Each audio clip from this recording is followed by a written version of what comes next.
اور آج کے جلسے سے پوری دنیا کو یہ پیغام دے دیں، کل جب ہم حسینی جنت کی طرف جا رہے ہوں گے تو پورے اہل محشر کو ہم یہ پیغام دے کر جا رہے ہوں گے، یہ پیغام ہم دے کر دیتے ہوئے جا رہے ہوں گے کہ انشاءاللہ تبارک و تعالیٰ ہم پوری دنیا کو آج کے جلسے سے یہ پیغام دیتے ہیں کہ ہاتھ آ جاتی ہے جنت یا علی کہنے سے، خود سمجھ جاتی ہے قسمت یا علی کہنے سے، اور ایک علی والا 100 پر بھاری کیوں نہ ہو، 100 گنا بڑھتی ہے طاقت یا علی کہنے سے، 100 گنا بڑھتی ہے طاقت یا علی کہنے سے۔ تو اپنے ہاتھوں کو لہرا رہے، میری آواز سے آواز لگا کر نعرہ لگا رہے، نعرہ تکبیر، نعرہ رسالت، ذکر شہداء کربلا، جشن شہداء کربلا، مشرق اعلیٰ حضرت، بستی بستی کریا کریا، مفتی گلفام رامپوری صاحب سبلا، نعرہ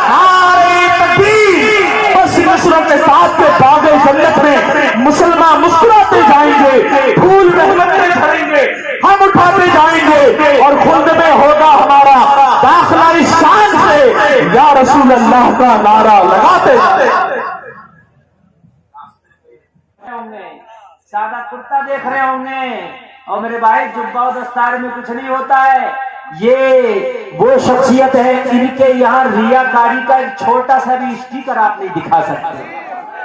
یہ وہ بارگاہ ہے کہ جس بارگاہ میں انہی میں نہیں، ان کے والد محترم حضرت علامہ شاہ پیر طریقت رہبر راہ شریعت حضور سیدی سرکار طاہر ملت رحمت اللہ تعالی علیہ کو دیکھیں آپ دیکھو گے تو لگے گا کسی مسجد کے کوئی چھوٹے سے امام ہوں گے، مگر خدا کی قسم میرا شیخ طاہر ملت، بڑے بڑے شیخ جب دیکھتے تھے نا طاہر ملت تو اپنی ٹوپیاں ڈال دیا کرتے تھے قدموں میں، اس لیے کہ یہاں ریاکاری بناوٹ تصنع کا چھوٹا سا بھی اسٹیکر آپ کو ان کے دامن پہ نہیں مل سکتا، ورنہ جبہ و دستار کے مالک تو یہ ہے، سمجھ رہے ہیں؟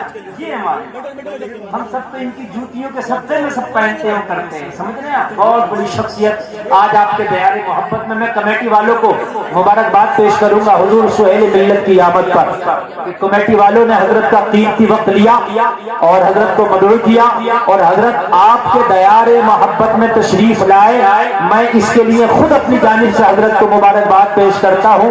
اور حضرات یہ بڑی خوش نصیبی کی بات ہے کہ یہاں کے لوگ بھی بلگرام شریف سے انشاءاللہ جڑنے لگے ہیں، جو رہ گئے ہیں وہ اور جڑ جائیں گے انشاءاللہ۔ بہت بڑی بارگاہ ہے، جایا کریں بلگرام شریف، وہاں سے بھوت جنات شیطان بھی وہاں جانے والوں کے بھاگ جاتے ہیں، یہ جادو ٹونے والے جو معاملات چلتے ہیں نا، وہاں جب جاؤ تو انشاءاللہ وہاں جا کے وہ بھی ختم ہو جاتا ہے۔ آپ دیکھ رہے ہیں اسٹیج کی رہن پر پیر طریقت رہبر راہ شریعت حضرت علامہ شاہ مفتی عبدالوحید صاحب قبلہ تشریف رکھتے ہیں، بڑی معتبر شخصیت ہے، بڑی باوقار شخصیت ہے، بڑی ذہین شخصیت ہے، اللہ ان کا سایہ ہمارے سروں پر دراز فرمائے، سمجھ رہے ہیں آپ؟ اور شریف کو سارے علماء شعراء یہ تشریف رکھتے ہیں، غلام مرتضی غلام مصطفیٰ صاحبان بھی تشریف رکھتے ہیں ماشاءاللہ، ہمارے سراج صاحب مولانا سراج صاحب قبلہ یہ تشریف رکھتے ہیں، سارے لوگ ہیں۔ میں سب کا اگر تعارف کرانے لگوں نا تو میری ٹرین نکل جائے گی، اس لیے میں آپ کو بس ایک دم شروع ہونا چاہتا ہوں، اجازت ہے نا آپ لوگوں کی؟ تو آپ کہہ دیں یا حسین، ہاتھ اٹھا کے بولے یا حسین، ایسا لگنا چاہیے جیسے کربلا کا فیضان یہاں پر رسنا زور سے بولے یا حسین یا حسین یا حسین۔ ماشاءاللہ آپ کے اندر زندگی ہے، اور زندہ وہی ہوتے ہیں جن کی سانسیں زندہ ہوتی ہیں، جن کے ضمیر زندہ ہوتے ہیں، جن کے جذبات زندہ ہوتے ہیں۔ اور لوگوں سنو، حالات کے قدموں پہ قلندر نہیں گرتا، ٹوٹے بھی جو تارا تو زمین پر نہیں گرتا، گرتے ہیں سمندر میں بڑے شوق سے دریا، لیکن کسی دریا میں سمندر نہیں گرتا، لیکن کسی دریا میں سمندر نہیں گرتا۔ آپ کے جذبات کی میں قدر کرتا ہوں کہ رات کے 1 بجے بھی آپ اپنے آپ کو مینٹین کیے ہوئے ہیں، اللہ تعالیٰ سلامت رکھے۔ الحمدللہ رب العالمین والصلاة والسلام علی اشرف الانبیاء والمرسلین وعلی آلہ واصحابہ اجمعین، اما بعد فاعوذ باللہ من الشیطان الرجیم، بسم اللہ الرحمن الرحیم۔ قل لا اسألكم عليه اجرا الا المودة في القربى، صدق اللہ العظیم۔ لی خمسۃ نطفی بها حر الوباء الحاتمہ المصطفى والمرتضى وابناهما والفاطمہ. بارگاہ رسالت میں جھوم کر درود شریف کا نذرانہ پیش کریں. پڑھیں اللہم صلی علی سیدنا مولانا محمد مبارک وسلم. صلاۃ و سلام علیک یا رسول اللہ صلی اللہ علیہ وسلم. سب زور سے بولو صلی اللہ علیہ وسلم. بہت اچھا میک بول رہا ماشاءاللہ. میک ہے کون سا آپ کا؟ کئی لوگ بیٹھے. اچھا حضرت کا ہے. اچھا ماشاءاللہ. اچھا ان کا ہے. حضرت کا ہے. بھائی آواز کو بڑھا کر رکھنا, میں کمزور آدمی ہے نا, اور اس کا بیس اور بڑھا کر رکھنا, میرا خیال رکھنا. تو آپ لوگ ماشاءاللہ بالکل سننے کے لیے تیار ہے نا ماشاءاللہ. حضرات توجہ فرمائیے, تقریر شروع. بالکل آپ شروع ہو جائیے. میں آپ سے جو ہے جو آپ کو سناؤں گا بتاؤں گا. حضرات میں سوچتا ہوں شہادتیں آپ بہت سن چکے ہوں گے, اور شہادتوں کے ذکر حسین کا یہ جلسہ ہے, تو ذکر حسین تو ضروری ہے انشاءاللہ کروں گا, ہے نا. میں سوچ رہا ہوں کچھ ایسا بتاؤں جس کی ضرورت آپ کو بہت زیادہ ہے نا. دیکھیے ہمارے بچے بھی شہادتیں سنتے ہیں, لگ بھگ شہادتیں یاد بھی ہیں کہ علی اصغر کو تیر لگا گلے میں تو شہید ہوئے, ہے نا. امام حسین کو کس طرح سے شہید کیا گیا, امام زین العابدین کے ساتھ کیا کہ لگ بھگ ہمارے بچوں کو بھی معلوم چلتا ہے. بہت اچھا خطاب مجھ سے پہلے آپ نے علامہ مظفر صاحب قبلہ کا سنا ماشاءاللہ. آپ نے تر و تازگی بخشی. حضرات امام حسین جو کربلا میں اتنا بڑا یہ معاملہ پیش آیا, یہ سوچنے کی بات ہے. یہ آیا کیا, آیا کیا. یزید اور امام حسین کا کوئی خاندانی میٹر بھی نہیں تھا, ان کا خاندان بھی الگ ہے. یہ بنو ہاشم سے ہے, وہ بنو امیہ سے, سمجھ رہے ہیں آپ, خاندان بھی الگ ہے. اچھا کوئی لینڈ کا بھی جھگڑا نہیں تھا, کوئی کھیت کا بھی لین دین نہیں تھا, کوئی آپسی بزنس بھی نہیں تھا, کوئی میٹر نہیں تھا. اتنا بڑا معاملہ کیسے ہوا؟ معاملہ حکومت کا نہیں شریعت کا تھا. زور سے بولے سبحان اللہ. معاملہ حکومت کا نہیں, معاملہ کائے کا تھا؟ زور سے بولو کائے کا تھا؟ شریعت کا. اگر معاملہ حکومت کا ہوتا تو ایک بات سن لیجئے, تاریخ کا نام ہے زرتشتی, دوسری کتاب کا نام ہے تاریخ ایران, تیسری کا نام ہے ہسٹری آف دا میوات. میں حوالے سے بول رہا ہوں, توجہ کیجئے. حکومت چاہیے تھی تو ہندوستان سے حکومت کا آفر حسین اعظم کی بارگاہ میں پہنچا تھا. کسی ہندوستان سے. ہندوستان کا ایک راجہ ہے میوات کا, نام ہے اس کا چندرگپت. اس نے جب پتا چلا کہ کربلا حسین چلے ہیں اپنے ساتھیوں کو لے کر کے, اپنے اہل خانہ کو لے کر کے, اس کو کوفہ والوں کا بے وفائی کے بارے میں پتا تھا. حضرات وہ حسین کا قریبی رشتہ دار تھا. کون؟ یہ جو راجہ تھا یہاں کا چندرگپت, بہت قریبی رشتہ دار تھا. اور قریبی رشتہ دار کیا تھا میں آپ کو بتاؤں, حسین کی جو بیوی ہیں ان کا نام ہے شہربانو, اور حسین کی بیوی کی سگی جو بڑی بہن ہے ان کا نام ہے مہربانو. شہربانو حسین کی بیوی, مہربانو چندرگپت کی بیوی. یہ رشتہ تھا ان کا. سمجھ رہے آپ؟ سمجھ میں آئے کہ نہیں؟ دو بہنیں تھیں, شہربانو مہربانو. مہربانو بڑی کا نام, شہربانو چھوٹی کا نام. شہربانو حسین کی زوجہ اور مہربانو چندرگپت کی بیوی. وہ واقعہ لمبا ادھر پیش نہیں کروں گا. وہ ایران پہ حملہ ہوا تھا اور جس طریقے سے وہ فتح ہوا تھا, پھر شہربانو مدینہ قیدی بن کے آئیں گی, پھر کیسے نکاح ہوا وہ ایک الگ میٹر ہے, ورنہ تقریر ادھر ہی چلی جائے گی, وہ پھر کبھی میں بیان کروں گا. لیکن سنیے حضرات, جب یہ سب پتا چلا کس کو, جس کے گھر میں مہربانو تھی, تو اس کو کچھ نہ کچھ لگاؤ تھا. 10,000 برہمنوں کو اکٹھا کیا, خط لکھا, اور خط میں معلوم ہے کیا لکھا, ان 10,000 برہمنوں سے کہا حسین چلے ہیں مدینہ سے کربلا کی جانب, یہ میرا خط حسین کی بارگاہ میں پیش کر دینا, اور حسین کو پیش کر کے عریضہ پیش کر دینا کہ میں پلکے بچھا کر آپ کی آمد کا انتظار کر رہا ہوں. لوگوں جلسے میں آنے والوں ذرا کان کھول کے سنو, رامپور سے آ کر رامپور میں تقریر کر رہا ہوں, ذرا غور کرنا, ایمان پیدا ہو جائے گا. لوگوں ذرا غور کرنا, خط میں لکھا تھا حسین کہاں چلے ہو, کوفہ میں لوگ میرے وفا ہے, کہاں کا رخ نہ کرو, آپ بھارت آ جاؤ, اپنا تخت و تاج آپ کے قدموں میں سمرپن کر کے میں آپ کا سیوک ہو جاؤں گا, ساری زندگی آپ کی سیوا کروں گا. آپ کوفہ آ جاؤ, آپ ہندوستان آ جاؤ.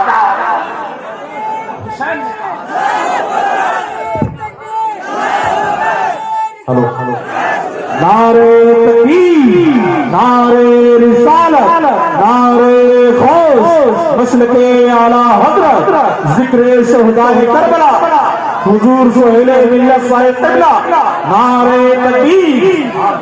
اللہ اللہ ذرا غور کرنا، اس میں خط میں لکھا تھا کچھ لوگ یہ کہتے ہیں یہ جنگ حکومت کی جنگ تھی، کچھ لوگ کہتے ہیں یہ جنگ تخت و تاج کی جنگ تھی، کوئی کہتا ہے یہ جنگ اپنے آپ کو بنانے کے لیے تھی، کوئی کہتا ہے یہ جنگ مال و دولت کے لیے تھی، کوئی کہتا ہے یہ جنگ کسی مسلک کے لیے تھی۔ نہیں، کوئی فارم کہتا ہے جنگ کی چھوڑ پر جنگ تخت کے لیے نہیں، مصطفیٰ کی شریعت کے لیے تھی۔